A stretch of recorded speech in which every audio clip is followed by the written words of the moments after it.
Hi kids! Before we start the new topic, let's have a quick review first about the basic characteristic of animal kingdoms and their some key groups.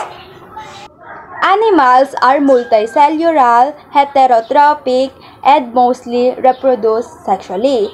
They are divided into two main groups, vertebrates and invertebrates. Vertebrates have backbone, while invertebrates no backbone. And also the two phyla, Phylum Porifera and Phylum Coelenterata. And the three classes of cnidarians. The first one is Hydrozoa, the tiny little hydrants. And the second is Scyphozoan, the jellyfish. And lastly, sea Anthozoa, the corals and sea anemones. And that's our quick review. Now, let's move on to the new topic. Hi kids! I am your teacher Leslie, and today we are going to talk about something small, wiggly, and very interesting worms. But before that, kids, have you ever seen a worm? Yes. Saan nyo sila madalas makita? That's right. Worms are everywhere, especially in soil, damp places. But did you know that worms are very helpful to our environment? Are you excited to learn more about worms? So let's begin. Okay class, ngayon pag-usapan na natin ang isang grupo ng kakaibang hayop. Ang tawag sa kanila ay Phylum Platyhelminths. And phylum comes from the Greek word platys means flat, and then helminths means worm. Ang Phylum Platyhelminths ay isang grupo ng mga flat body worms na may simple pero functional na organ system tulad ng digestive, nervous, excretory, and reproductive system. Pero wala silang respiratory and circulatory system. That's why their gas exchanges through happen to their skin. And they have two classes, free-living and parasitic. Free-living, kaya nila mabuhay mag-isa. Hindi sila umaasa sa ibang hayop. While parasitic is umaasa sila sa loob ng katawan ng hayop o minsan pati na rin sa tao. Kaya most of them are free-living and parasitic. And now, we're going to talk about the classes of flatworms or platyhelminths. They have three classes. The first one is class Trematoda, class Cestoda, and class Turbellaria. They have different lifestyle cycle and characteristic. The first class is class Trematoda, also known as flukes. These are parasites that live inside the body of animal and humans. Madalas complicated ang kanilang life cycle kasi kailangan muna nilang dumaan sa snail bago sila makarating sa final host.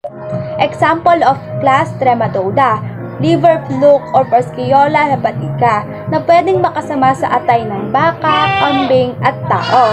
Sa isa pang example ay ang Schistosoma na pwedeng magdulot ng sakit na schistosomiasis. The second class is class Cestoda or tapeworms. There are also parasites that live in the intestine of humans and animals.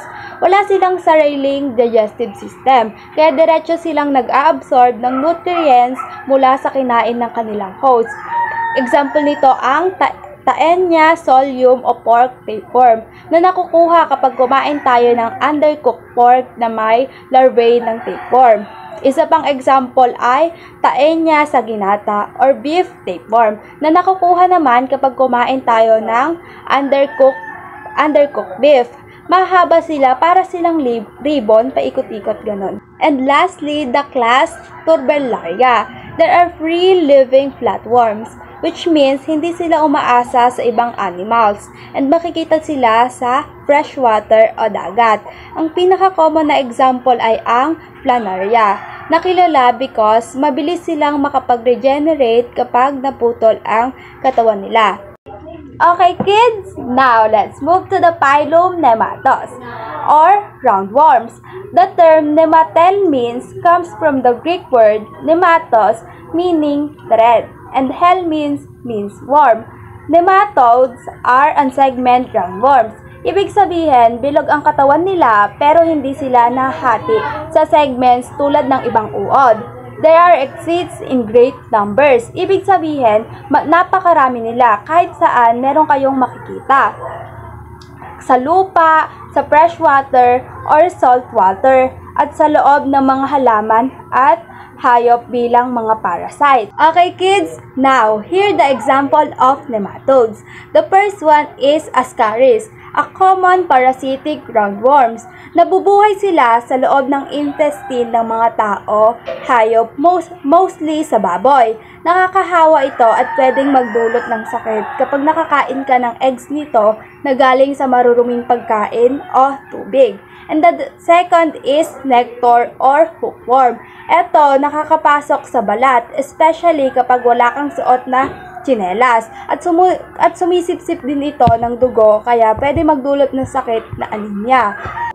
And here, the last example, Trichinella. Nakukuha ito sa pagkain ng hilaw o undercooked na karne, lalo na sa baboy. Nagdudulot ito ng sakit na tinatawag na trichinosis, na may sintomas gaya ng lagnat.